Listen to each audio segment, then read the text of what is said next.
ఆ రోజు ఉదయం తోమాల సేవలో స్వామివారికి అలంకారం చేసిన పుష్పాలన్నింటినీ సల్లింపు చేసేస్తాము. స్వామివారి పైన పుష్పాలు ఉండవు. తర్వాత స్వామివారి తిరువాభరణాలన్నీ కూడా తీసేస్తాము. స్వామివారికి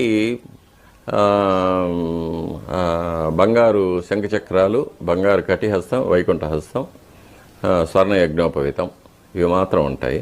తిరుక్కోలం ఉంటుంది. మామూలు పీతాంబరం పట్టు దోవతి కట్టుకుంటారు, పట్టు ఉత్తరీయం కట్టుకొని ఉంటారు.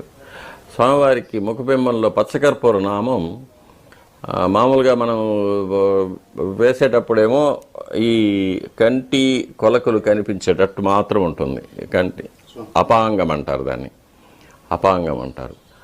అది కనిపించేటట్టు ముక్కు రంధ్రాలు బ్రీదింగ్ కోసం వదిలిపెట్టేటట్టు చేస్తాం అన్నమాట. గురువారం నాడు అది సగం సగం తీసివేసి స్వామివారి యొక్క నేత్ర కమలాలు కనిపించేటట్టుగా చేస్తాం. అది నేత్ర దర్శనం అంటారు.